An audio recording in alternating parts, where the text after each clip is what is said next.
Merry Christmas and happy holidays. Welcome to Forensic Friday, where I tell you one true crime case that was solved using forensic science, all while doing, and that's right, my makeup. I hope you guys are enjoying the new ambiance. It's called Natural Rainfall, because we are having a rainstorm today in California. I hope that the rainfall does not bother you guys. In fact, I may not even put on background music. Today's video will be featuring an oldie but a goodie. I'm going to be using the Disney Frozen 2 palette in collaboration with ColourPop. I don't know why I just had a panic attack trying to say that. I'm going to be using this palette along with the Little Frozen Cream lipstick. I wanted to use this today because I just was in the Christmas spirit and I wanted something a little bit wintry and holiday-ish. I know that Frozen is not technically a Christmas movie, but it has snow in it, y'all. It has snow. This palette is very nostalgic to me. I got it the first Christmas Lucy and I spent together when my ex and I adopted her, so 2 years ago. So yeah, this just reminds me of that, so I wanted to dip back into those times. All the other items I'm using in this video will be linked in the description below. Please read the disclaimer. I am not a professional makeup artist, nor am I a professional forensic pathologist. I am just the average girl at home like you, playing on my makeup. Sometimes I do my nails while I talk about a true crime case. So if that's something you're into, then you're more than welcome to hit that subscribe button. Quick reminder, the comment section is a privilege. Don't fuck it up. Now let's get into today's case. Now this all takes place in St. Michael's, Maryland in 1998. It was actually Valentine's Day, 1998. St. Michael's, Maryland is a very relaxing place. A lot of people like to go up there for vacations, for... Girl, stop! She's scratching my chair. Cut it out! Do you really need to do this right now? Really? Now this specific location, St. Michael's, Maryland, it was right off the shoreline. A lot of people go up there for vacations, for their honeymoons, and just like short little getaways. They like to go over to St. Michael's, Maryland, because there's a lot of resorts out there, and it's just generally a very, I don't know why I'm putting primer on the back of my neck, but whatever, guys. It's just generally a very relaxing sort of, I don't know, reset location. This weekend, one of the resorts was hosting a murder mystery dinner. I know, isn't that so crazy? I've actually never been to one of those, and I kind of want to go, but then I'm kind of scared because I'm like, I'm sure all of you know what a murder mystery dinner is, but if you don't know, it's basically where you go into a dinner. There's a bunch of, you know, people. It's like a restaurant. Everybody goes out to dinner, and in the restaurant there are actors, and the actors are, you know, going around acting while the guest has to figure out who the murderer is at the end of the night. It just so happened that a young couple named Steve and Kim Rico was attending this murder mystery dinner. Now Steven, I think his name is Steven. Now Steven and Kim, they were a young couple. Steven was 35 and Kim was 32. They had been married for 8 years and they had a daughter who was 8 years old. Her name was Anna. Steven and Kim, they were from Laurel, Maryland, which is like very close to St. Michael's, Maryland. Steven, who was 35, he was a golf course ground superintendent. And Kim, who was 32 at the time, she was a surgical technician. Wow, that's a lot of black heads, girl. Ooh. Steven and Kim had decided to take this trip out to St. Michael's, Maryland for this murder mystery dinner because they thought it would be so much fun, and they were kind of looking to rekindle their relationship. I don't know why I'm breaking out right now. Like, I've just turned like bright red everywhere. Anyway, they were just so excited for this dinner and for their time out. According to Kim, it was really nice, a very, very romantic evening. Now, Steven, he was more of an introverted guy, so probably this murder mystery dinner was Kim's idea because she was the extrovert. She loved going out. She loved meeting new people and doing fun things, trying new things that she's never tried before. So Kim and Steven were set at their table. Now 2 other guests came in and they were set at Kim and Steven's table. Well, I shouldn't say set because they came in and they were walking around, and Kim, being the extrovert that she was like, over here, sit here with us, you know? And it just so happened that the couple that, you know, had just walked in was like, wow, you know, they thought that Kim was so fun and outgoing. They were like, this is gonna be a really interesting murder mystery dinner. So yeah, we'll sit with them. The other couple that came in and sat at Steven and Kim's table, one of them was a prosecutor, a real life prosecutor, and his date was a probation officer.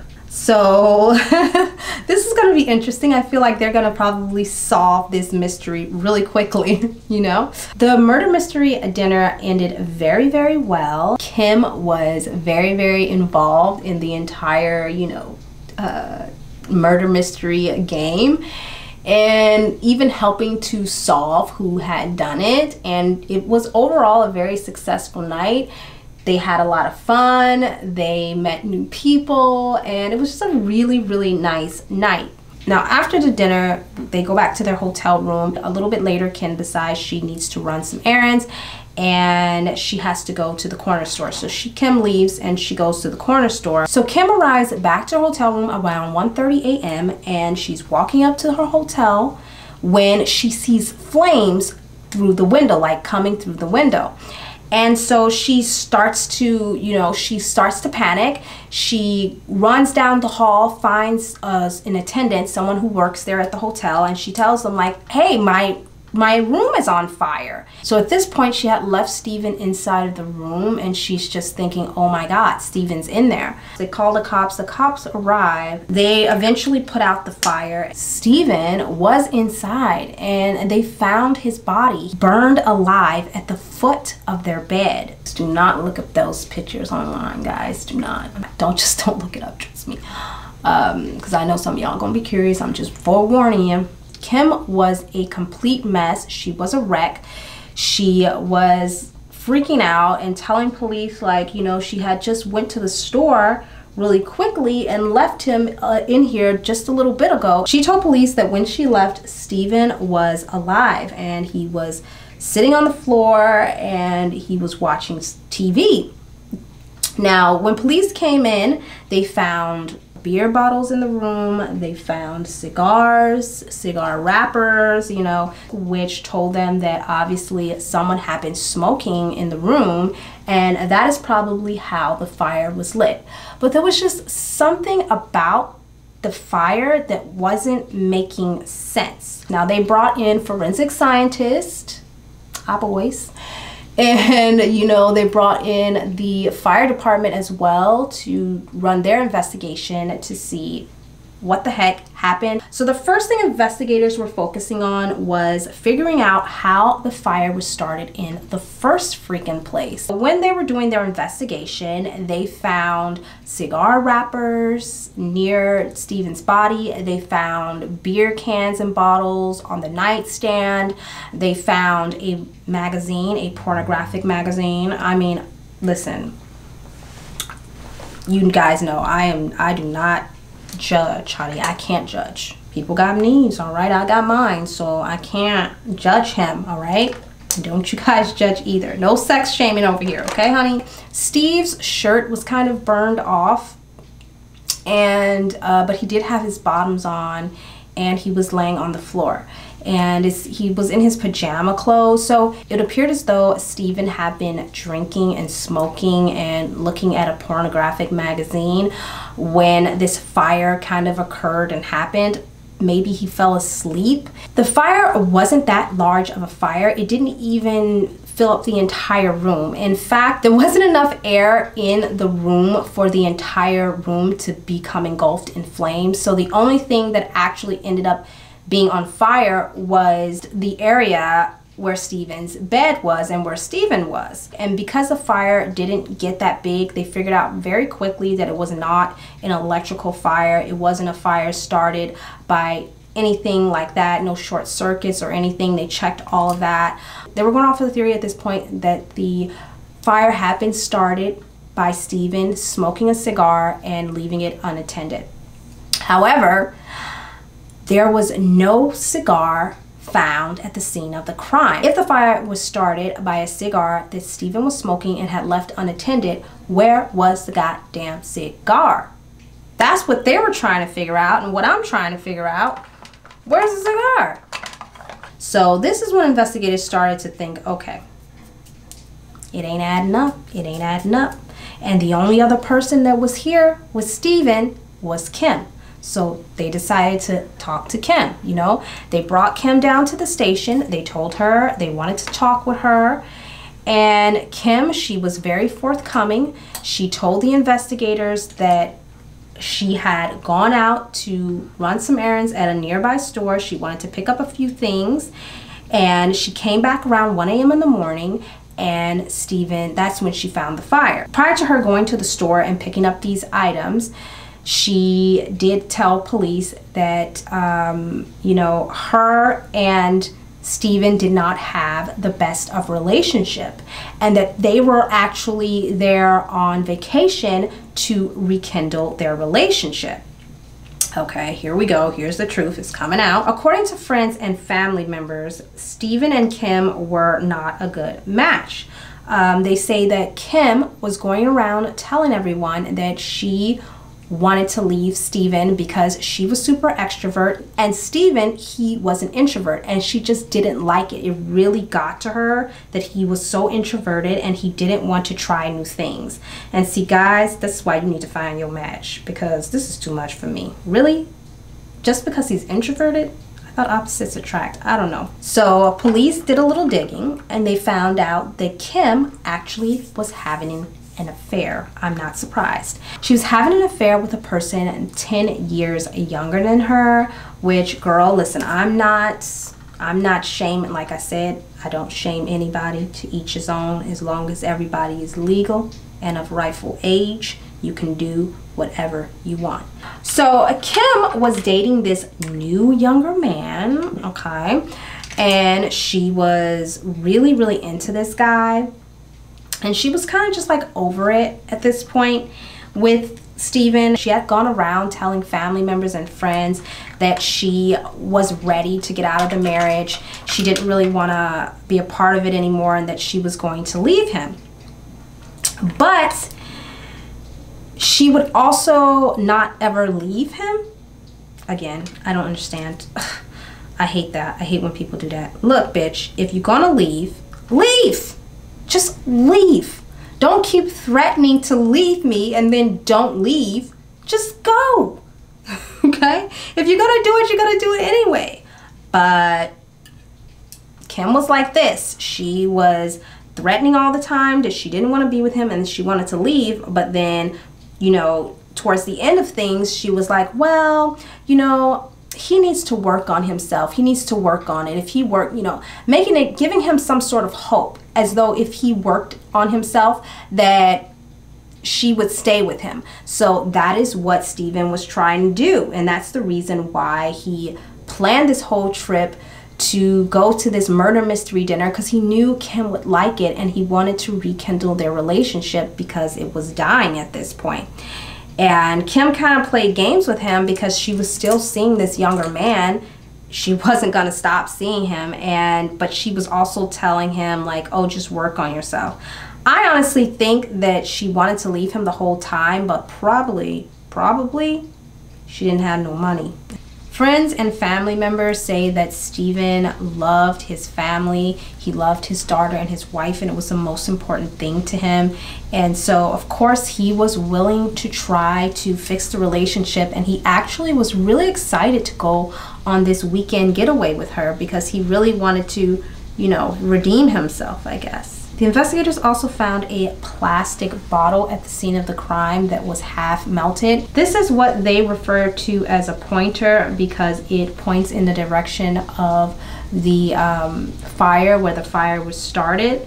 However, all of the other evidence in the hotel room pointed in a different direction for the point of origin from which the fire had started. Now, the medical examiner who did the autopsy report on Steven also tested his blood for carbon monoxide. And when the test came back, it showed that he had the normal level of carbon monoxide in his blood. So that didn't really make sense. I'm sorry, the rain is getting crazy, y'all. We might have to postpone. It appeared that the fire had started on the floor of the hotel room right in front of the bed where Steven's body was found. Police ruled it as a routine smoker's accident, saying that probably Steven had fallen asleep with the cigarette, or I keep saying cigarette, with the cigar in his hand. However, the medical examiner will find some really interesting information from the body. So the blood test did show that Steven had just a normal level of carbon monoxide in his system, which is inconsistent and very unusual for someone who died in a fire. So the next thing the medical examiner did was to study Steven's air passages. They wanted to see if there was any soot or anything like any smoke inhalation that had occurred during the fire. Now, according to the medical examiner who performed this autopsy report, he says that everyone has a layer of mucus that enlines their airway, and it traps foreign particles that comes in, like, you know, soot, for instance, since it was a fire. And when he tested Steven, he had no soot, no smoke or anything like that stuck in his airway passages, which is really weird because he died from a fire. This told medical examiners that Steven was not breathing when the fire had occurred. To see if the cigars had in fact created the fire or was capable of creating a fire like this, investigators ran a little test where they did kind of a reenactment. What they did was they bought a pack of the same type of cigars, which were backwoods cigars, and they took about 3 or 4 of those cigars and they laid them on some of the blankets and pillows of that hotel room. It's very common for fires to start from, you know, smokers leaving their cigarettes unattended.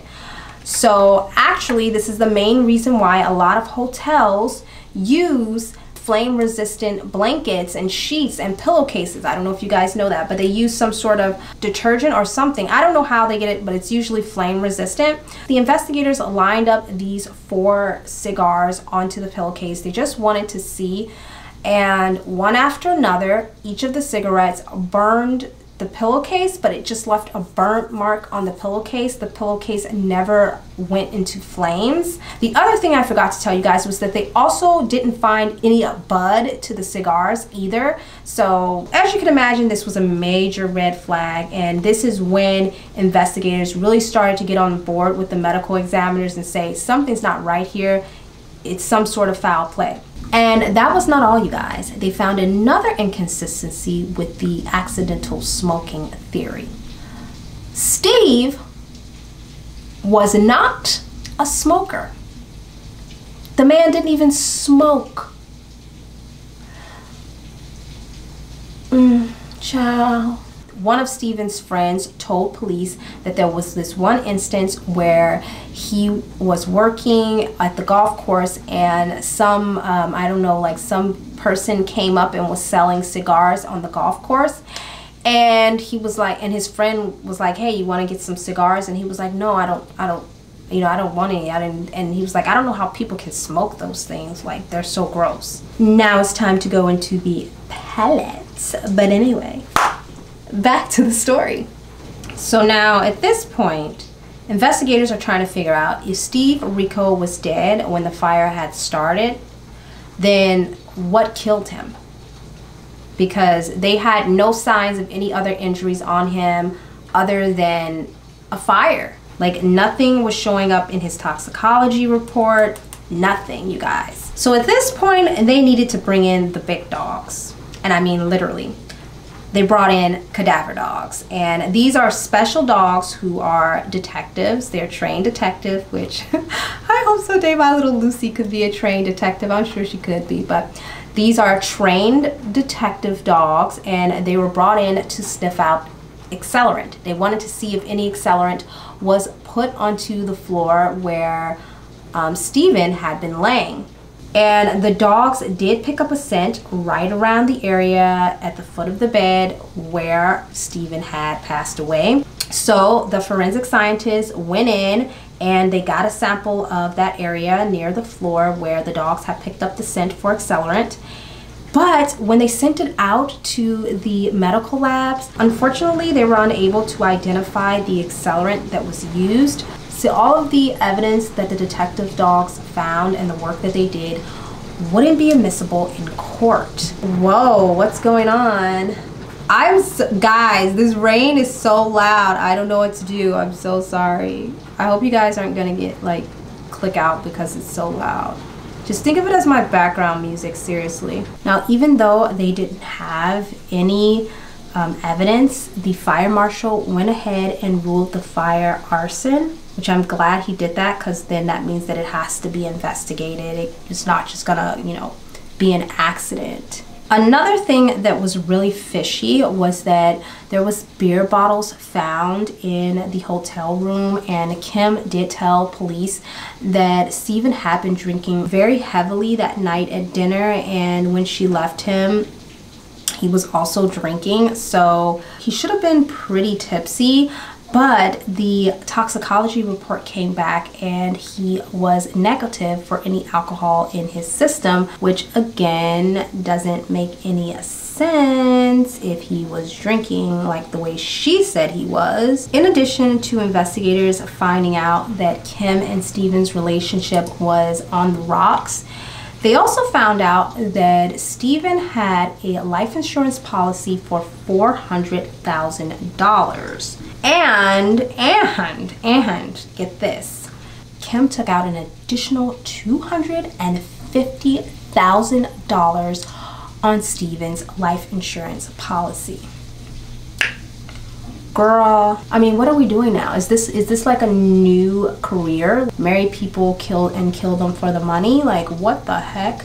I'm not telling any of you guys to go out there and do that. Please, please, please do not do that. Do not. That is terrible, and you will get caught. And of course, Kim was the beneficiary. I mean, who else would it be? Check your ish, guys, because if your spouses is taking out life insurance policies on you, watch them. Watch them, okay? I would get a divorce quick. If I ever get a life insurance policy, I'm not letting anybody know about it. And they found out she took out this policy right around the time that Stephen had died, like right before he died. I think it was like a couple of months, actually. Police did go back to talk to Kim because they were like, okay, we need to get some things straight. When they went back to talk to Kim, she did admit to police that she was having a sexual affair with a guy that was 10 years younger than her. I don't know why they made that such a big deal. Like, I guess, I mean, my parents are 10 years apart. My father is 10 years older than my mom. They're not together anymore. They're divorced, but I mean, she said that she had nothing to do with her husband Stephen's death. She continued with the same story that after the dinner theater performance, they went back to the hotel room and they argued over sex, and she ended up leaving because she didn't want to have sex with him and he was kind of like forcing her, which that's not cool. If that is true, that's not cool. Absolutely not. But at this point, do we really believe her? I don't know. So why was she telling police that she had gone to the resort to fix their relationship when she was actually the one trying to end it? This poor guy, dude. Here she is having an affair. She doesn't want to be in the marriage anymore, and she's telling him that she doesn't want to be with him anymore because she's such an extrovert and he's too introverted. Well, I mean, I'm sorry, I'm a little biased because, you know, I'm an introvert. But yeah, and then he's like, okay, so and that he needs to make the effort and he needs to do better in the relationship and he has to step it up. And here dude is trying to actually fix the issue. He's like, okay, I'm gonna step it up. I'm gonna invite her to this murder mystery dinner and have this romantic weekend on Valentine's Day. And the bitch kills him. She knocks him off. Like, what? I'm just so like, why? Why? Listen, if you don't want to be with me, leave my ass. Leave my ass. Do not stay with me. You can go, okay? You can go. And that's another thing. If somebody want to leave you, let them. Let them. That's a huge lesson right there. It's just ridiculous, the like audacity of some people and like how selfish and self-centered they are. I kind of feel like the tinfoil man. Is that his name? What is his name? From The Wizard of Oz. The Tin Can Man? It might be the Tin Can Man. Yeah, I feel like him right now. During investigation, one of Kim's co-workers came forward and told police that one day he had a rather odd conversation with Kim. They were at work and jokingly she said something like, which he thought, well, at least he claims that he thought she was joking, that it was in a joking manner, and he probably did, because who else would talk like this and not be joking? Anyway, she kind of said to him something along the lines of, I got a little job for you, why don't you kill my husband? And instead of being like, ha ha ha ha, bitch, but what? He goes on to say, why don't you just give him a shot of succinylcholine? Then he'll pass out and never wake up. We need to talk with that employee. We need to talk with him. Why in the hell would you say something like that? That don't make no sense to me. And I'm thinking maybe he has something to do with it. He probably helped her and he didn't want to be involved. So he was like, better speak up before this gets out and police think that I helped her. Girl, who was this co-worker? Because he needs to be fired ASAP. Like, that is not acceptable. That is not even a joke. Since Kim was a surgical technician, she would have had access to succinylcholine. And succinylcholine is not considered a narcotic, so the hospital wouldn't have been keeping track of it. It wouldn't have been like accounted for. I mean, they would have been keeping track of it, but not like they would a narcotic drug. Succinylcholine is a drug that is used by surgeons to pretty much knock out their patients and relax the muscles in their body, specifically the throat muscles, so that they are able to insert a tube down their throat. I believe it's like some sort of incubator or a breathing tube, so that they're able to breathe while they are performing the surgery. It would have been very easy for her to slip away with this drug. In large doses, succinylcholine is lethal. Now, since succinylcholine is broken down by human enzymes almost immediately, it's very hard to trace. In fact, it's almost impossible to trace. It's pretty much like it disappeared. Police did find that succinylcholine are usually on the carts at every single surgery. Guys, I'm loving the half eyelashes. For one, they don't stick into the inner corner of my eyelid and drive me crazy. They feel very comfortable and they look really cool. During the autopsy report, they did test Stephen's blood for succinylcholine, but nothing showed up.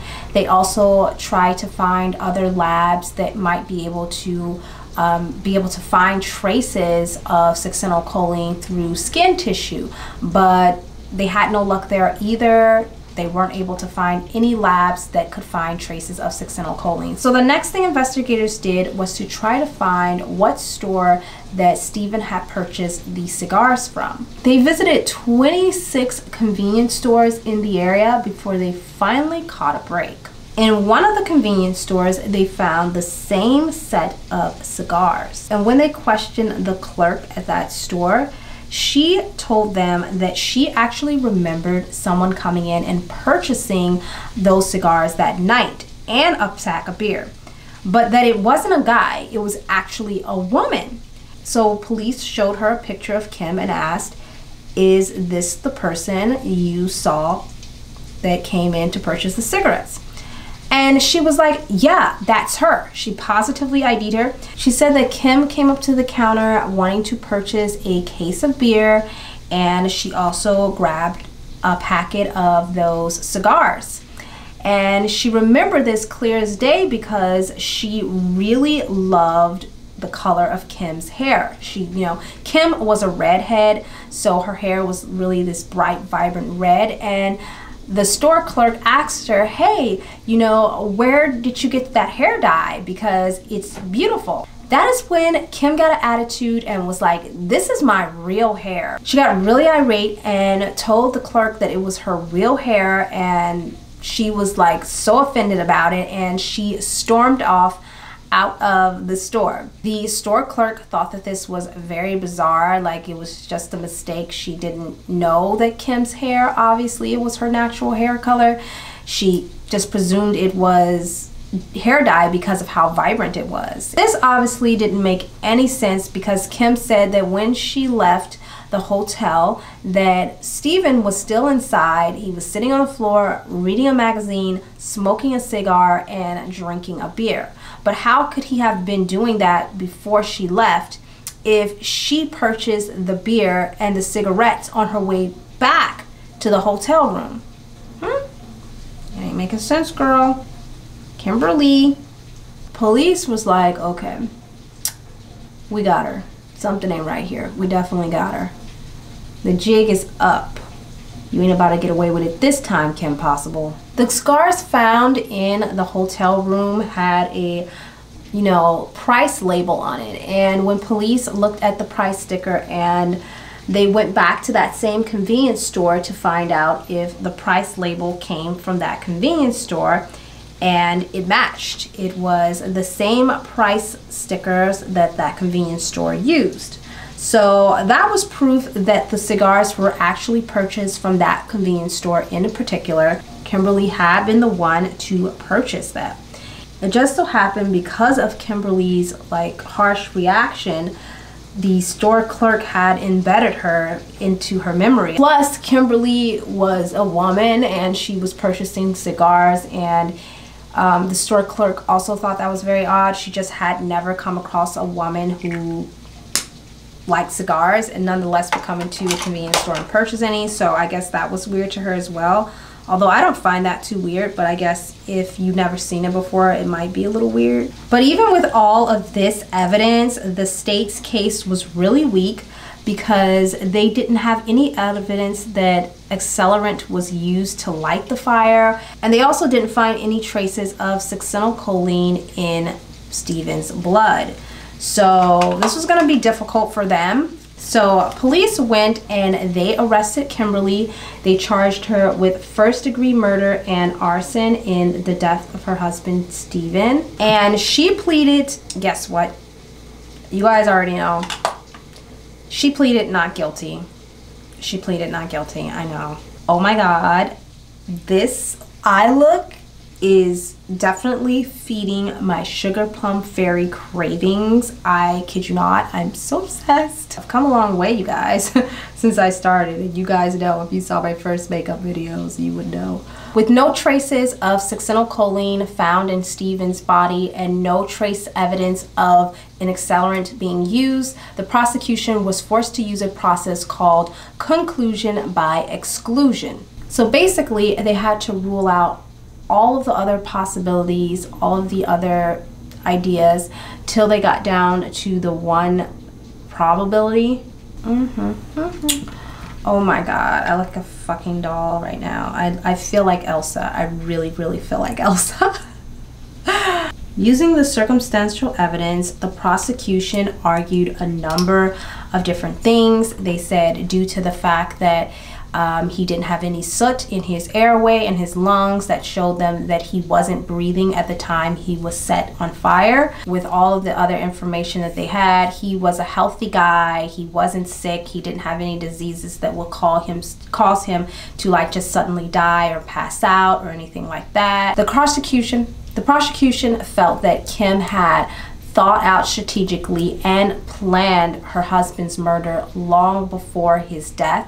They used the life insurance policy information as an example, the fact that she took out an additional $250,000 or added an additional $250,000 to Steven's life insurance policy months before he had died kind of raised red flags. They also used the purchase of the beer and the cigars and what the store clerk told them, and they used Kim's sexual relationship with the other guy as well as maybe as a motive. So the prosecution also brought in additional witnesses. They brought in some of Kim's friends who testified on the stand that Kim had actually told them that she was planning on killing Steven.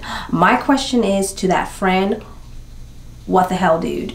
Why did you not go to police with this information? Why does it take you getting on the stand?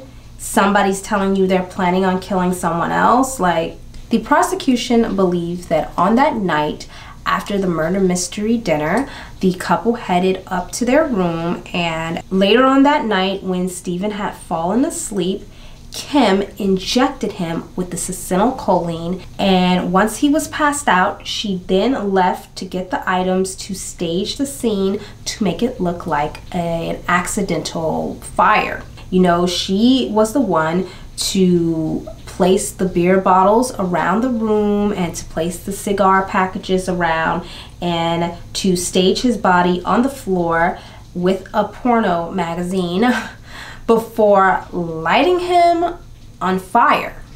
That's right. I mean, what a ruthless, heartless thing. And all this man was trying to do was to save his marriage and his family.